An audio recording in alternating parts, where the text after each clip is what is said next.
शुरू करती हूँ स्पेसिफिकेशंस से। तो स्पेसिफिकेशंस मतलब कुछ पॉइंट्स जो हम प्रोसेसर्स के अंदर पढ़ते हैं, ठीक है। मतलब इन सब चीज़ों को ध्यान देकर हम किसी एक प्रोसेसर को ख़रीदते हैं या फिर अपने किसी एक प्रोसेसर को चूज़ करने के लिए उसका क्या क्या देखना चाहिए, है ना, फैक्टर्स क्या क्या हैं वो हम देखेंगे अब। डन। तो स्पेसिफिकेशन में सबसे पहले स्पेसिफिकेशन है कोर। कोर कैसा है, ठीक है। कोर काउंट हम सबसे पहले स्पेसिफिकेशन में यहाँ पे क्लॉक स्पीड लिखा है, but we will be studying about core count कितना है, ठीक है। मतलब ये जो देखो इस PDF इस पेज पे जो चीज़ें लिखी हैं ये लिख के ही आनी है, और एक्स्ट्रा क्या क्या लिखना है वो बोलती रह जाऊंगी, ठीक। प्लस जो मुझे याद आता रहेगा एग्ज़ाम लिखते वक्त तो वहाँ पे लिख लूँगी। ओके। तो सबसे पहले हम स्पेसिफिकेशन, यानी ऐसे सवाल आएगा like explain the specification of a processor, ठीक। तो कुल कितनी स्पेसिफिकेशंस होती हैं? 10 स्पेसिफिकेशंस होती हैं। डन। सब एक एक लाइन से पढ़ेंगे अब। ओके। तो कोर काउंट सबसे पहले स्पेसिफिकेशन है कोर काउंट, यानी कि उस जो भी हमने प्रोसेसर ख़रीदा है उस प्रोसेसर के अंदर कितने कोर्स हैं। यानी मैंने कहा था व्हाट इज़ कोर। कोर होता है किसी भी चीज़ की प्रोसेसिंग यूनिट, मतलब किसी नहीं, प्रोसेसर के अंदर कितने कोर्स हैं उससे हमें ये पता चल जाएगा कि उसके अंदर कितनी प्रोसेसिंग यूनिट्स हैं। जितनी ज़्यादा प्रोसेसिंग यूनिट्स हैं उतना ज़्यादा एफिशिएंट मेरा सिस्टम होगा। तो कोर यानी कि what is core. Core is the main processing unit inside the processor, ठीक। अब कितने कोर्स हैं उस हिसाब से डिसाइड होता है कि कितना अच्छा प्रोसेसर, मतलब जो भी है प्रोसेसर वो कितना अच्छा है, ठीक। Then it comes threads. Threads होते हैं यानी टास्क, यानी जो हमारे जो कंप्यूटर्स हैं जो हमारा प्रोसेसर है वो एक टाइम पर कितने थ्रेड्स को एग्जीक्यूट करा पा रहा है, यानी कितने टास्क वो कर पा रहा है। थ्रेड का मतलब होता है थ्रेड, ये दूसरी स्पेसिफिकेशन है। थ्रेड का मतलब होता है कि टास्क, है ना, टास्क लगे हैं लाइन से और हमारा जो CPU है वो लाइन बाय लाइन कितनी सारी थ्रेड्स को एग्जीक्यूट कराता जा रहा है, ठीक।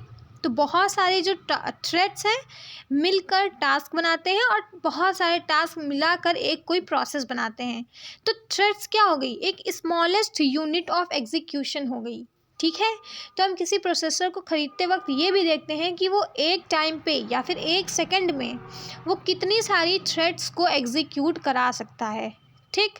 जितना ज़्यादा वो थ्रेड्स को एग्जीक्यूट करा पाएगा वो उतना ज़्यादा तेज़ होगा और उसको हम उतना ज़्यादा अच्छा कहेंगे, ठीक। अब आते हैं क्लॉक स्पीड पे। What is clock speed. Clock speed यही है कि हमने इनपुट दिया, प्रोसेसर ने वो इनपुट ले लिया है, अब उसको पूरा प्रोसेस कर रहा है, देन आउटपुट दे रहा है। यानी CPU की स्पीड क्या है, वो किस स्पीड से उस डेटा को प्रोसेस कर रहा है वो बता देता है क्लॉक स्पीड, ठीक। देन आता है TDP यानी थर्मल डिज़ाइन पावर, ठीक है। अब प्रोसेसर क्या है, काम करेगा, कोई ना कोई प्रोसेस करेगा ही। तो अगर वो कोई काम करेगा तो जाहिर सी बात है उसमें बहुत सारी एनर्जी जो है, बहुत ज़्यादा हीट रिलीज़ होगा, ठीक है। तो उस हीट को मैनेज करने के लिए उसका डिज़ाइन कैसा बनाया गया है, यानी प्रोसेसर का डिज़ाइन कैसा है, ताकि मैं वो जो थर्मली जो हीट निकल रही है उसको किस तरह से मैं उसको रिड्यूस कर सकूं, उस हिसाब से उसी को बोलते हैं TDP। It is a kind of management जिसमें हम अमाउंट ऑफ एनर्जी जो भी प्रोसेस के दौरान रिलीज़ कर दी है हमारे प्रोसेसर ने उसको मैनेज करते हैं, ठीक है, उसको रिड्यूस करते हैं, ठीक। Then it comes cache memory, है ना। हमारे प्रोसेसर में मिडवे रिजल्ट्स को स्टोर कराने के लिए मेमोरी लगी होती है, दैट इज़ कैश। जितनी अच्छी कैश मेमोरी की उतना अच्छा हमारा प्रोसेसर का काम होगा, ठीक है। सो कैश मेमोरी में ये आ गया। तो कितने हो गए थे, एक कोर काउंट हो गया था, ठीक, दूसरा थ्रेड्स हो गए थे, देन क्लॉक स्पीड हो गई थी कि एक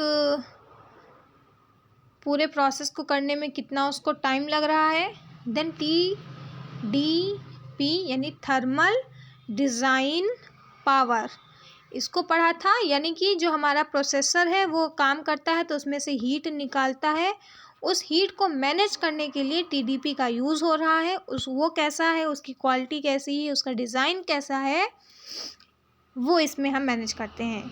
देन उसके बाद हमने पढ़ा था कि कैश मेमोरी कैसी है, मतलब उस प्रोसेसर के अंदर कैसी कैश मेमोरी है जो मिडवे रिजल्ट्स को स्टोर करा रही है, ठीक है, वो कैश मेमोरी को भी देखता है। तो TDP के बाद हो गया था कैश मेमोरी। जितनी अच्छी कैश मेमोरी होगी उतना ज़्यादा एफिशिएंट प्रोसेसर होगा, ठीक। अब आता है सॉकेट कैपेबिलिटी, यानी हमारा प्रोसेसर जहाँ पे लगाया जाएगा वो जो सॉकेट है वो कितना कंपैटिबल है। कंपैटिबिलिटी यानी कि किन किन तरह के स्विचेस हम उसमें लगा सकते हैं, किस तरह का केबल, किस तरह का सॉकेट यूज़ होगा हमारे प्रोसेसर को कहीं पे भी इस्टेब्लिश करने के लिए, हमारे प्रोसेसर को कहीं भी लगाने के लिए जो उसका सॉकेट डिज़ाइन होगा वो इसके अंदर आ जाएगा। सॉकेट कंपैटिबिलिटी यानी वो किन किन तरह के स्विचेस को सपोर्ट कर ले जाएगा, कहाँ कहाँ वो लग सकेगा, ठीक, वो उसके अंदर आ गया। देन नेक्स्ट पॉइंट आता है रजिस्टर। रजिस्टर भी मेमोरी होता है, ठीक है, वो काइंड ऑफ मेमोरी ही होती है। तो कैलकुलेशंस के दौरान बहुत सारी जो रिज़ल्ट्स हैं, मिडवे रिज़ल्ट्स को छोड़कर भी बहुत सारे रिज़ल्ट्स होते हैं, तो उन सब को भी स्टोर कराने के लिए थोड़ी थोड़ी देर के लिए हमें मेमोरी की यूज़ पड़ती रहती है। तो CPU के अंदर ही इनबिल्ट एक मेमोरी यूनिट होता है जो बहुत सारे रजिस्टर्स से मिलके बना हुआ होता है ना। तो इसीलिए उन रजिस्टर्स में डेटा स्टोर होता है बेसिकली। तो वो कैसा है, किस तरह से उसको यूज़ करके बढ़िया से बनाया गया है वो भी उसमें देखा जाता है।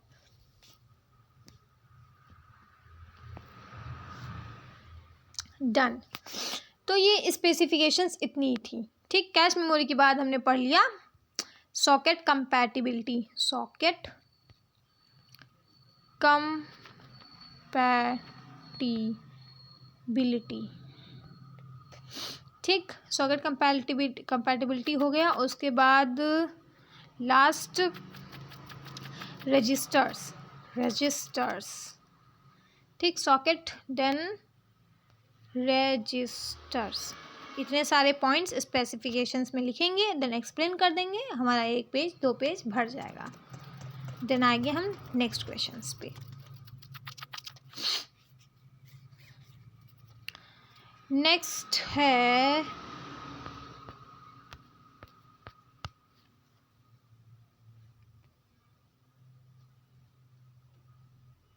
फिर आते हैं प्रोसेसर के ब्रांड्स, यानी कि कंपनीज़। आजकल कौन सी कंपनीज़ का कौन सा प्रोसेसर ट्रेंड में है, तो ऐसे ही हम 3 कंपनीज़ के बारे में पढ़ेंगे, ठीक है।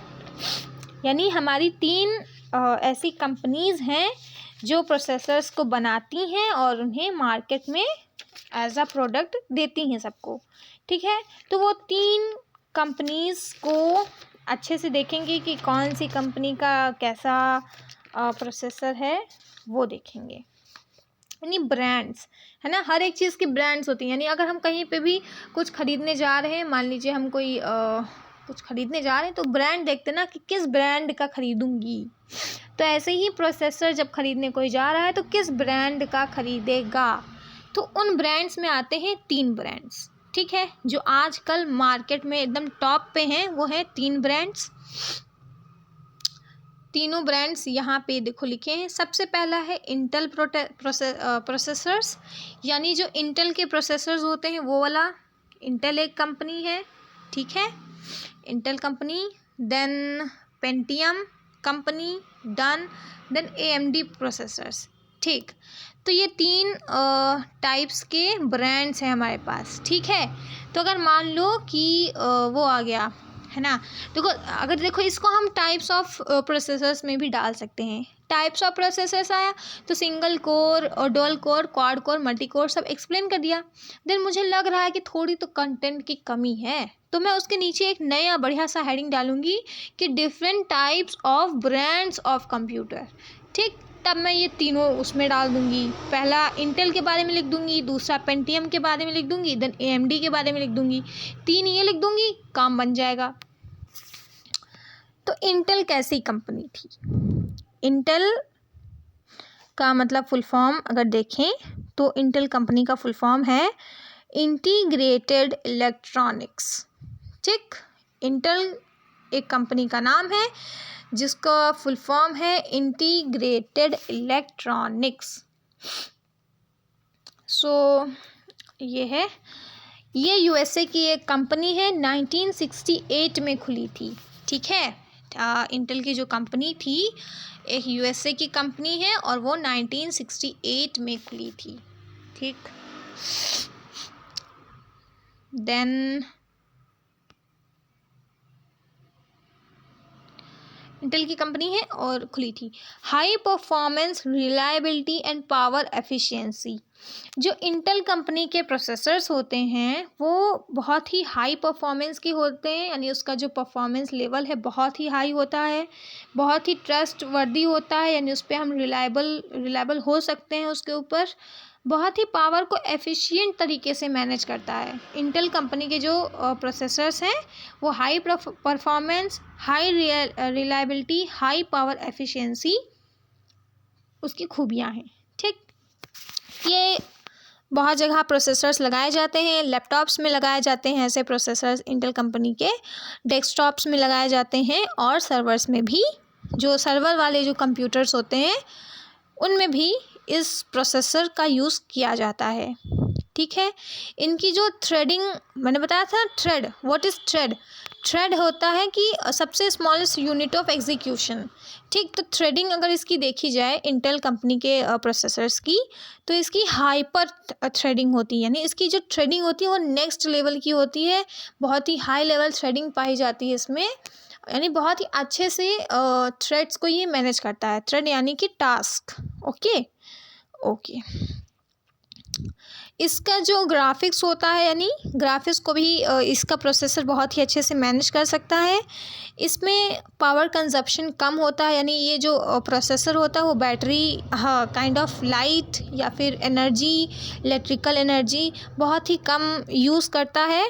बट हाँ, और उसके साथ साथ इसमें जो हीट निकलती है, इसका जो काम करने के बाद जो इसमें जो हीट निकलती है वो भी कम होती है। ठीक है, ये स्टेबल होता है, यानी कि ये थोड़ी देर तक चलेगा, मतलब स्टेबल होता है ये नहीं है कि थोड़ा सा भी कुछ बिगड़ा तो टूट टाट गया। No, it is long lasting, है ना, बहुत देर तक चलता है। अगर एक बार ख़रीद लिया तो छुट्टी 10-15 साल, है ना, काइंड ऑफ। इसमें बहुत ही कम हीट जनरेट होती है। ये इंटेल कंपनी के प्रोसेसर्स की खूबियाँ हैं।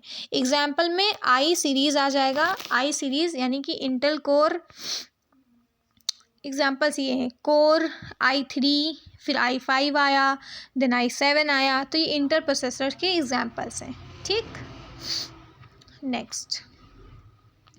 नेक्स्ट आता है पेंटियम प्रोसेसर्स, यानी पेंटियम कंपनी के जो प्रोसेसर्स होते हैं वो, ये जो पेंटियम वाला जो ब्रांड है ये इंटेल का ही ब्रांड है, यानी कि इंटेल को ही और मॉडिफाई करके पेंटियम ब्रांड लाया गया।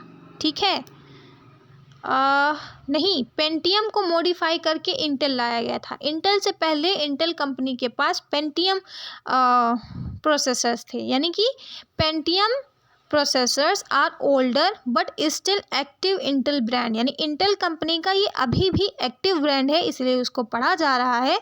लेकिन हाँ, ये इंटेल ब्रांड से पहले ही आया था। ठीक, ये बजट फ्रेंडली प्रोसेसर है, यानी इसको खरीदने में कम पैसा लगता है। ठीक है, it is dual core processor. देखो, इनके प्रोसेसर्स में डुअल कोर है, यानी 2 प्रोसेसिंग यूनिट्स प्रेजेंट होती हैं।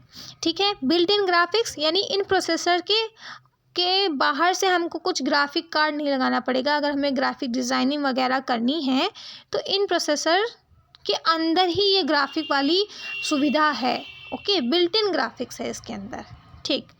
ये चीपर है, यानी ये सस्ता मिलता है, इसीलिए इसको देखो बजट फ्रेंडली कहा गया है।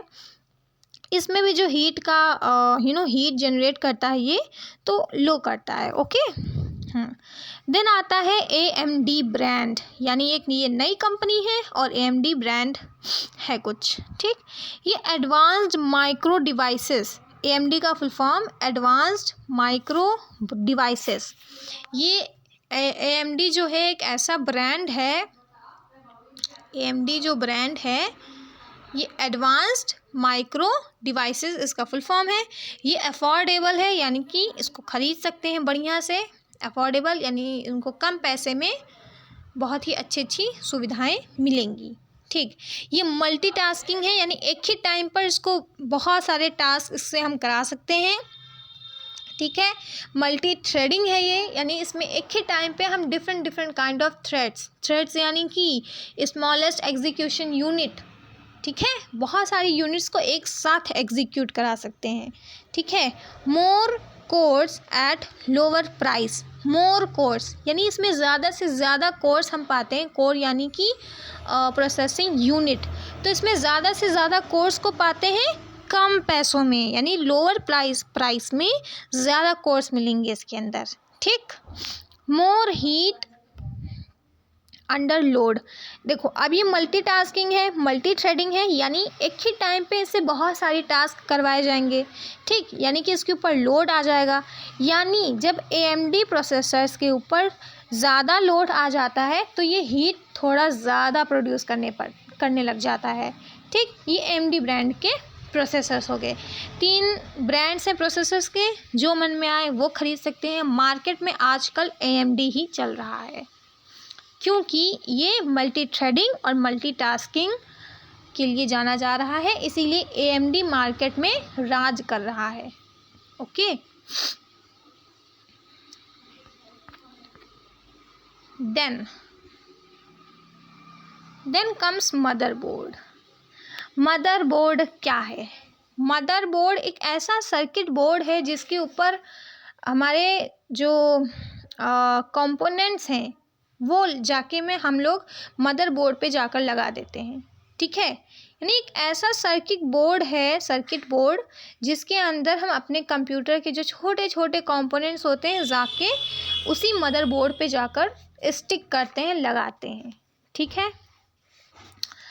तो ये मेन सर्किट बोर्ड होता है, ये CPU, memory, storage, input output हर एक चीज़ को कनेक्ट करता है। ये एक कंप्यूटर सिस्टम का बैकबोन होता है, ठीक है। जैसे इंडिया की बैकबोन फार्मर्स हैं, ऐसे ही कंप्यूटर सिस्टम का जो बैकबोन है वो मदरबोर्ड है, ठीक। Distribute power to each components, यानी कि मदरबोर्ड के थ्रू ही हर एक कंप्यूटर के हर एक कंपोनेंट्स को पावर जाती है, ठीक। ये कम्युनिकेशन इस्टेब्लिश करता है CPU, RAM, input output devices, यानी ये 3-4 चीज़ें हैं और इन 3-4 चीज़ों के बीच में कम्युनिकेशन बैठाना, यानी डेटा इधर से उधर ले जाना, ये पूरा काम मदरबोर्ड के ऊपर ही होता है, ठीक। मदरबोर्ड के कंपोनेंट्स क्या हैं?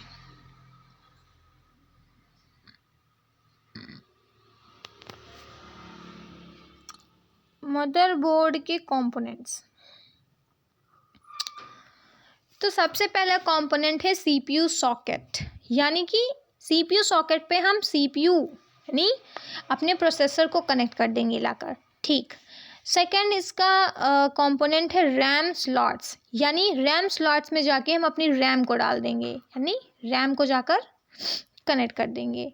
थर्ड है BIOS एंड CMOS चिप, यानी कंप्यूटर को स्टार्ट करने के लिए जो ये BIOS है और CMOS है, ये दो जो कंपोनेंट्स हैं ये भी हम उसमें लगाते हैं, यानी मदरबोर्ड में, ठीक। एक्सपेंशन स्लॉट्स, यानी अगर हमको कुछ और एक्सपेंड करना है, यानी कि अलग से ग्राफिक कार्ड लगाने हैं, है ना, इथरनेट कार्ड लगाना है या फिर कुछ भी जो अलग लगाना रहता है, तो उसके लिए एक्स्ट्रा कार्ड्स भी हम इसी में मदरबोर्ड पे लगाते हैं। स्टोरेज स्टोरेज कनेक्टर्स यानी कि जो अलग से हम HDD या फिर हार्ड ड्राइव, हार्ड डिस्क ये सब लगा रहे हैं, इसका भी जो कनेक्टर होगा वो इसी पे लगेगा, ठीक। USB पोर्ट्स यानी कि जो एक्सटर्नल डिवाइसेस हैं, यानी इनपुट, आउटपुट, CPU, प्रोसेसर, ये सब कुछ जो भी है इसके जो कनेक्शंस हैं वो USB पोर्ट्स के थ्रू मदरबोर्ड पर ही लगाए जाते हैं।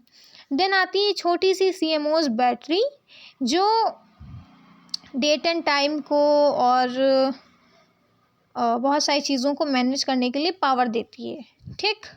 कूलिंग फ़ैन भी हमारा मदरबोर्ड के ऊपर लगता है सो डैट कि हमारा जो CPU है वो थोड़ा कूल हो सके, क्योंकि वो बहुत काम करता है इसीलिए हीट हो जाता है। नाउ अब पढ़ेंगे टाइप्स ऑफ मदरबोर्ड, ठीक है। मदरबोर्ड के टाइप्स और फॉर्म फैक्टर सब कुछ एक ही है, तो वो पढ़ेंगे अब। सो फर्स्ट इज AT का फुल फॉर्म है एडवांस्ड टेक्नोलॉजी, यानी कि ये मदरबोर्ड जो रहेगी, यानी ये काइंड ऑफ मदरबोर्ड बहुत ही पुरानी है, प्लस इसका साइज़ बहुत ज़्यादा बड़ा था और इसमें सपोर्ट भी कम मिल रहा था हम लोगों को। सपोर्ट मीन्स कि डिफरेंट कंपोनेंट्स को लगाने के लिए इसमें जो जगह हो रही होगी या फिर लिमिटेड सपोर्ट, यानी सपोर्ट कम कर रही थी ये, ठीक। इसीलिए इसको और ज़्यादा बढ़ाकर दूसरा टाइप ऑफ मदरबोर्ड लेकर आया गया, ATX यानी एडवांस्ड टेक्नोलॉजी एक्सटेंडेड, ठीक। ये कॉमन टाइप ऑफ मदरबोर्ड है, हर जगह पाया जाता है। इसका जो पावर मैनेजमेंट है बहुत ही बढ़िया है, ठीक। और इसमें मल्टीपल एक्सपेंशन स्लॉट्स हैं, यानी ये ज़्यादा सपोर्ट कर रहा है, ठीक। अब इसके बाद माइक्रो ATX है और मिनी ITX है, ठीक है। तो माइक्रो TX क्या होता है? ATX smaller version of ATX, ATX का स्मॉलर वर्जन है, यानी ATX में तो बहुत ज़्यादा मल्टीपल एक्सपेंशन स्लॉट्स थे, लेकिन माइक्रो ATX में क्या होगा कि फ्यूअर एक्सपेंशन स्लॉट्स होंगे, यानी ज़्यादा एक्सपेंशन स्लॉट्स नहीं होंगे, थोड़े कम होंगे, ठीक है। तो ये था, ये 3 टाइप्स हो गए उसके, डन। नेक्स्ट बायोस और CMOS क्या है, ठीक है। तो बायोस क्या है? Starts computer and loads OS। तो BIOS क्या है? ये रोम, अब रोम पे आते हैं, ठीक है। तो रोम में क्या करता है, जो हमारा मैन्युफैक्चरर है यानी प्रोग्रामर, ठीक है, जो हमारी कंप्यूटर सिस्टम को बढ़िया से बना रहा था, ठीक। तो उसने जो बायोस क्या होता है कि ये कुछ प्रोग्राम्स होते हैं जो रोम के अंदर फीड कर देता है। BIOS are some programs feeded in the ROM and ये काम क्या करता है? It initialises and test hardware and connects the devices, यानी कि कंप्यूटर को स्टार्ट करने के लिए, ठीक है, इन प्रोग्राम्स का यूज़ करना पड़ता है, ओके। इसका काम होता है कि ये ऑपरेटिंग सिस्टम को हार्ड डिस्क से यानी स्टोरेज से उठाकर मेन मेमोरी में ला के रखेगा, है ना।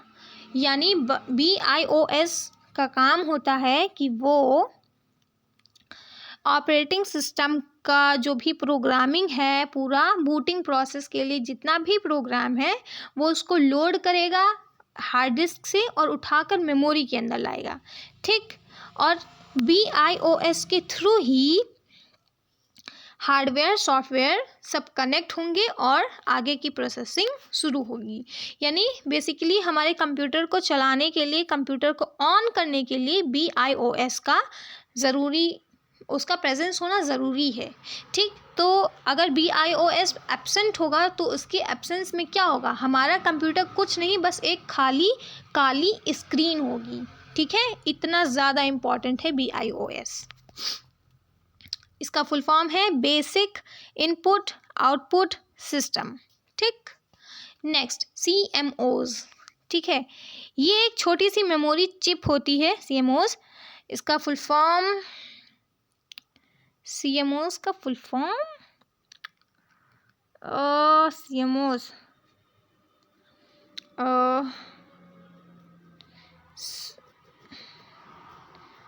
सेंट्रल मेटल ऑक्साइड सेकेंडरी क्या था,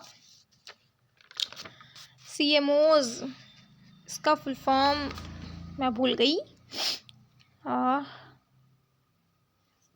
ऑक्साइड, मेटल ऑक्साइड, ऐसे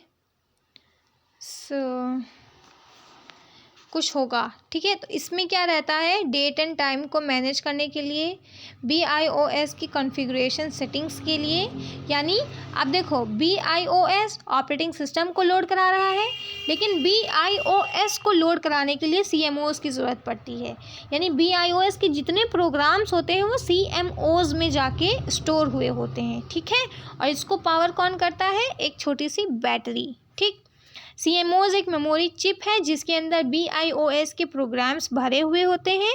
जैसे ही BIOS का काम होता है, CMOs से ये BIOS की जो सेटिंग्स हैं वो अपने आप रन होना शुरू हो जाती हैं। क्यों अपने आप रन होना शुरू हो जाती हैं, क्योंकि इनके साथ एक छोटी सी बैटरी कनेक्टेड होती है जिससे उसको पावर मिलती रहती है। वहीं से ये बायोस की कॉन्फ़िगरेशन सेटिंग्स को रन कराना शुरू कर देता है और बायोस फिर अपना काम करने लग जाता है, ठीक।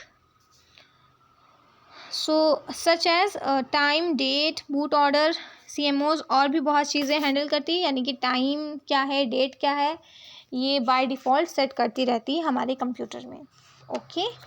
तो CMOs का full form CMOS,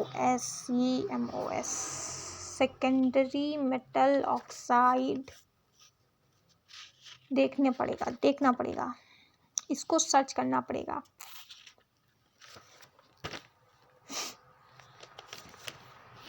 we have, चलो दूसरा पे आते हैं, दूसरा टॉपिक।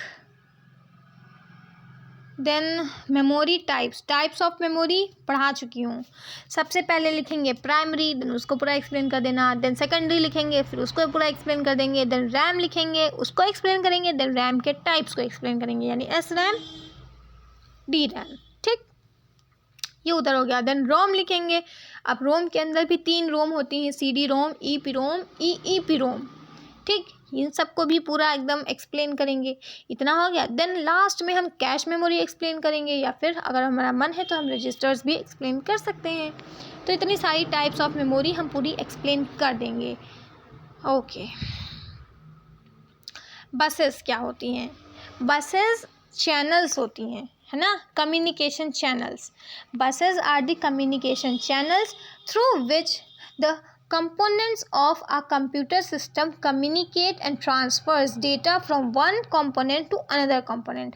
यानी कि कंप्यूटर के अंदर जो कंपोनेंट्स हैं, ठीक है, मान लो मुझे कीबोर्ड का जो भी डेटा है वो CPU के अंदर डालना है, तो अब इसको डालने के लिए, वहाँ से इंफॉर्मेशन लेने के लिए, इन सब चीज़ों को करने के लिए चैनल्स का यूज़ करते हैं, और उन्हीं चैनल्स का नाम है बसेस।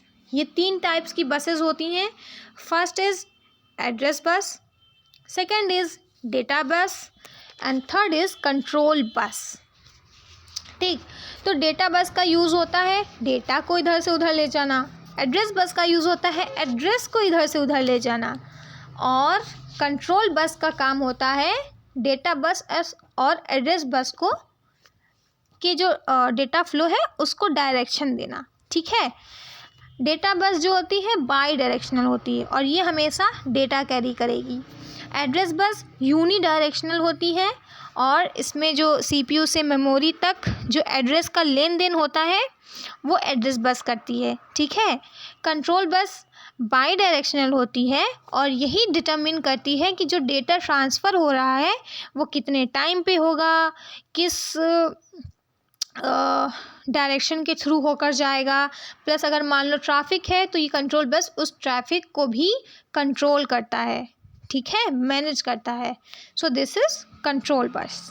ये 3 बसेस थी। देन ऐड ऑन कार्ड्स, यानी अगर हमारा जो प्रोसेसर है वो सारा काम कर ले जा रहा है बट हमको बाहर से कुछ और भी अपने काम करवाने हैं, तो इसीलिए हमारे मदरबोर्ड पे एक्सटेंशन कार्ड्स थे, ठीक। वहाँ पे हम कितने काइंड ऑफ कार्ड्स लगा सकते हैं। तो फर्स्ट ग्राफिक्स कार्ड्स लगा सकते हैं, साउंड कार्ड लगा सकते हैं, नेटवर्क कार्ड लगा सकते हैं। ग्राफिक कार्ड यानी अगर हमको कोई ग्राफिक डिज़ाइनिंग करनी है, एडिटिंग करनी है या फिर बड़े बड़े टाइप ऑफ गेम्स खेलने हैं, बहुत ही बड़ी लेवल की चीज़ें करनी है, तो उसके लिए हमें ग्राफिक्स कार्ड लगाना पड़ेगा। ठीक, ये उसके लिए यूज़ हो गया। साउंड कार्ड, अब हमको साउंड से रिलेटेड जो भी चीज़ें करनी है, मान लो अगर म्यूज़िक कुछ कंपनी है या फिर म्यूज़िक कंपनी है, तो वहाँ के जो कंप्यूटर्स होंगे उनमें साउंड कार्ड भी लगा होगा, है ना, साउंड को मैनेज करने के लिए, ठीक, उसको प्रोसेस करने के लिए। देन नेटवर्क कार्ड तो हर जगह ही लगता होगा, क्योंकि अब तो हम लोग नेटवर्क इस्टेब्लिश कर रहे हैं, तो नेटवर्क से कम्युनिकेशन इस्टेब्लिश करने के लिए नेटवर्क कार्ड का भी यूज़ होता है। यूनिट 3, अभी भी CMOS का फुल फॉर्म मुझे याद नहीं आया है, मुझे याद करना पड़ेगा। क्या था, सी से क्या था, सेंट्रल मेटल ऑक्साइड सेकेंडरी, ये नहीं था क्या, CMOS, okay. Unit 3, input output and storage devices. ये बहुत ही आसान है, वेरी इजी। हाउ, इनपुट, जो इनपुट यूनिट्स हैं, यानी कि इनपुट के बारे में पूरा पढ़ जाएगा ये। आउटपुट यानी हमें जो आउटपुट मिल रहा है उसके बारे में पढ़ेंगे, यानी आउटपुट डिवाइसेस, ठीक। स्टोरेज डिवाइसेस, वही टाइप्स ऑफ मेमोरीज, तो इसको पढ़ना है, ओके। CMOS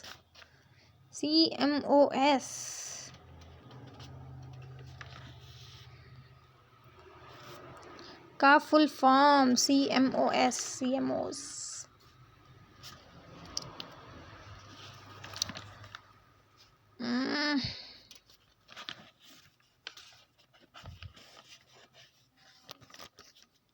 CMOS.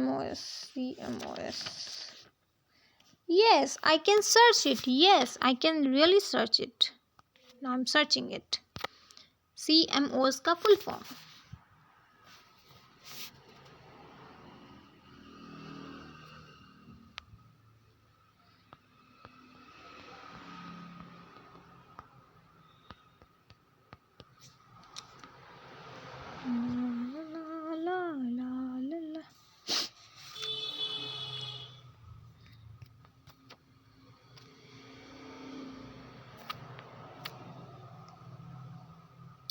नहीं आएगा क्योंकि साथ नहीं दे रहा, okay. Input output and storage devices. Input devices are used to enter data into the computer, यानी अपना डेटा कंप्यूटर के अंदर इनपुट कराने के लिए इनपुट डिवाइसेस का यूज़ करते हैं। इनपुट डिवाइसेस के एग्जांपल्स हैं keyboard, mouse, scanner, barcode reader, light pen, touch screen. इतने सारे एग्जांपल इनपुट डिवाइसेस के, ठीक। Output devices, monitor, printer, plotter, speakers, ये आउटपुट डिवाइसेस हैं, ठीक। अब हम विस्तार से किन किन को पढ़ने वाले हैं, ठीक है। इनपुट डिवाइसेस में हमको कुछ नहीं पढ़ना है। कीबोर्ड क्या है, वो हमारे इनपुट को लेगा, देन उसको 0101 में कन्वर्ट करके कंप्यूटर को जाकर दे देगा, और कंप्यूटर बाद में उसको प्रोसेसिंग करने लग जाएगा, ठीक। माउस क्या होगा, माउस एक पॉइंटिंग डिवाइस है, यानी उसके थ्रू हम जाके किसी भी चीज़ को पॉइंट करते हैं, ठीक। स्कैनर क्या है, ये कुछ ना कुछ स्कैनर मीन्स स्कैन करने की चीज़ें, ठीक है। बारकोड रीडर यानी कि जो हमारा ATM के पीछे लाइक काले ब्लॉक टाइप का बना रहता है, तो उसको रीड करने के लिए अलग टाइप का बारकोड रीडर लगने लग गया। देन लाइट पेन, ठीक है। टच स्क्रीन, ठीक है। Output devices, monitor, printer, plotter, speakers, ठीक। अब हम डिटेल में पढ़ने वाले हैं मॉनिटर्स को, देन उसके बाद डिटेल्स में पढ़ेंगे प्रिंटर्स को। सिर्फ 2 चीज़ों को डिटेल्स में पढ़ना है, ठीक। फिर स्टोरेज डिवाइसेस आ गई, प्राइमरी, सेकेंडरी मेमोरी, ये सब आ ही जाएगा, ठीक। देन फिर पढ़ना है स्टोरेज मेथड्स, देन हम magnetic tape, magnetic disk, hard disk drive, pen drive, floppy disk, optical disk, इन सबको पढ़ेंगे। ओके, तो मॉनिटर के टाइप्स पढ़ते हैं। CRT cathode ray tube, LCD liquid crystal display, LED light emitting diode. ठीक है, तो CRT क्या है? Cathode ray tube. ये यूज़ किया जाता था पहले ज़माने के टीवीज़ में, यानी टीवियों में जो हम यूज़ करते थे वो CRT टेक्नोलॉजी का यूज़ करते थे, और CRT काइंड ऑफ CRT ही हम यूज़ करते थे। ठीक है, तो CRT कैसा था? CRT का डायग्राम अगर आ गया CRT तो उसका पहले डायग्राम बनाएंगे, देन उसको एक्सप्लेन करेंगे। तो चलो डायग्राम बनाते हैं। CRT ऐसे होता था, देन ऐसे होता था, है ना। टीवी के पीछे देखना, ऐसा थोड़ा सा बड़ा सा निकला रहता है, ठीक। फिर एक और ऐसा चमकाला टाइप का, ठीक। तो ऐसे कुछ होता था। यहाँ से इलेक्ट्रॉन्स को फेंका जाता है बहुत ही हाई स्पीड में, इलेक्ट्रॉन्स को बारिश की जाती है, ठीक है। देन इसके अंदर कुछ नहीं होता है, इट इज़ खाली, ठीक है। यहाँ पे प्लेट्स लगी होती हैं, कुछ प्लेट्स, ठीक। यहाँ पे फास्फोरस की प्लेट लगी होती है, फास्फोरस की, ठीक। और बहुत सारी चीज़ें होती हैं, ठीक है। इसमें बेसिकली क्या होता है कि इलेक्ट्रॉन यहाँ से आते हैं और रिफ्लेक्ट करते हैं, ठीक है। तो जब वो रिफ्लेक्ट करते हैं तो यहाँ पे जो भी कलर वो रिफ्लेक्ट कर रहे हैं वो कलर प्रोड्यूस होता है।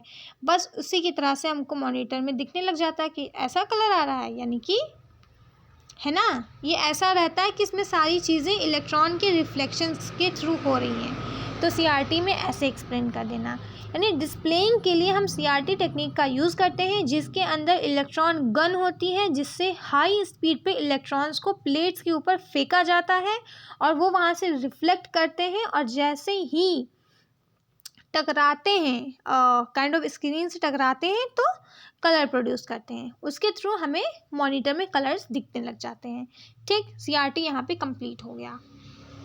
नाउ नेक्स्ट टेक्निक थी LCD, नहीं, लिक्विड क्रिस्टल डिस्प्ले।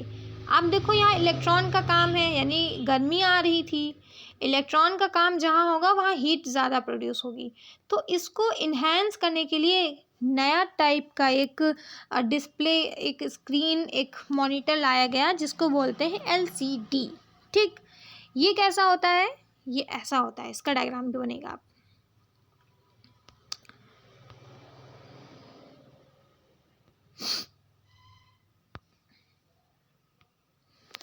ठीक, तो ये ऐसा होता है। एक बॉक्स ये है, दूसरा बॉक्स ये है, दो बॉक्स है, ठीक।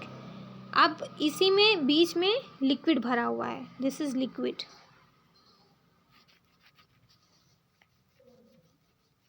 ये लिक्विड ही लिक्विड है, ओके। अब इसमें करंट को फ्लो कराया जाता है, current is flowing in it, ठीक। मान लो ऐसे करंट फ्लो कर रहा है, आई करंट फ्लो कर रहा है, ठीक। अब जैसे ही इसमें से आई करंट फ्लो करता है तो RGB पढ़ा होगा, RGB, इन्हीं के कॉम्बिनेशन से नए नए कलर बनते हैं, ठीक। R means red, green, blue, ठीक। RGB, इन्हीं के कॉम्बिनेशन से different different kind of colours बनते हैं, ठीक। तो जैसे ही करंट को फ्लो कराते हैं इस लिक्विड के थ्रू, ठीक है, तो वो इस लिक्विड से ये लिक्विड ग्लो करेगा, ठीक। अब यहाँ से करंट जा रहा है तो ये लिक्विड बढ़िया से ग्लो करेगा और अपने हिसाब से कोई ना कोई कलर प्रोड्यूस करेगा, ठीक। हमको कलर मिल गया, यानी कि हमारा मॉनिटर बन गया, ठीक। तो कैसे हुआ? जब CRT में से मैंने इलेक्ट्रॉन को हटाकर लिक्विड का यूज़ किया, देन लिक्विड का यूज़ किया एंड उसमें से करंट पास कराया, तो RGB के डिफरेंट डिफरेंट कम्बिनेशन से different different kind of colours produce होने लग गए और हमारे पास LCD नाम का एक नया मॉनिटर आ गया, ठीक। अब नेक्स्ट है हमारे पास LED, ठीक, लाइट एमिटिंग डायोड। और यहीं से हमारे पास बन के आता है पिक्सल का कॉन्सेप्ट। तो पिक्सल का कॉन्सेप्ट क्या होता है, सबको साफ करते हैं। इसमें भी एक स्क्रीन होती है, ठीक, एक स्क्रीन है, ठीक, और उस स्क्रीन को बहुत ही लाखों हजारों छोटे छोटे पिक्सल्स में बांटा गया है, ठीक है। अब मैंने एक पिक्सल यहाँ बना लिया, यानी इसी को जूम किया है, ठीक, ये जूम हो गया। इसी पिक्सल में एक रेड कलर की लाइट होगी, एक ग्रीन कलर की लाइट होगी और एक ब्लू कलर की लाइट होगी। ये एक सिंगल पिक्सल है। हम पिक्सल की स्टडी करेंगे और एलईडी यहीं से बनी थी, ठीक है। तो पिक्सल का यूज़ करेंगे, यानी कि एक बल्ब है जिसमें आर यानी रेड कलर की लाइट है, ग्रीन कलर की लाइट है, ब्लू कलर की लाइट है। अब जब भी हमें जिस टाइप का भी कलर चाहिए होता है, ये रेड, ग्रीन, ब्लू, ये तीनों अपना ऐसा कुछ कॉम्बिनेशन बनाते हैं और ये पिक्सल ग्लो करता है, जिसकी वजह से यहाँ पे हमको वो कलर दिखने लग जाता है। समझ गए? मैं भी समझ गई। यानी ये पूरा काम करता है, लाइट प्रोडक्शन पे काम करता है। इसमें बल्ब होते हैं और उनको हम पिक्सल्स कहते हैं, और एक स्क्रीन लाखों हजारों करोड़ों पिक्सल्स में बटा हुआ होता है और लाखों हजारों बल्ब्स होते हैं। उसके अंदर लाखों लाखों तीन तीन कलर की लाइट्स होती हैं, और उन्हीं लाइट्स की जो वो होती है इंटेंसिटी को कंट्रोल करके कलर को प्रोड्यूस किया जाता है। और कलर मिल गया यानी कि मॉनिटर बन गया, स्क्रीन बन गया मॉनिटर, ठीक। So it is also done. Now next topic was types of printer. तो प्रिंटर के भी टाइप्स आते हैं, ठीक। टाइप्स ऑफ प्रिंटर,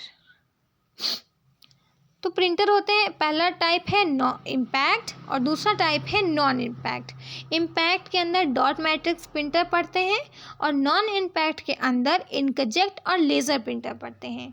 इम्पैक्ट यानी जो कॉन्टैक्ट में है, यानी जब प्रिंटर के अंदर जो शीट है यानी पेपर है और ऊपर जिससे प्रिंटिंग हो रही है,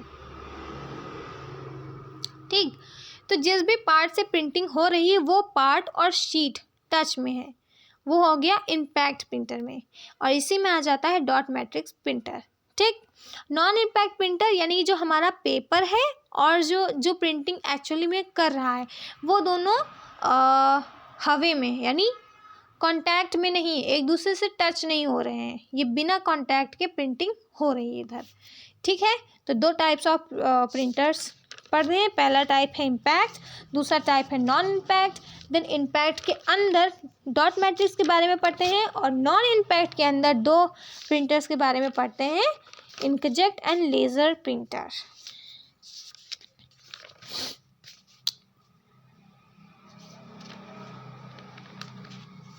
इसको एंड करते हैं अब।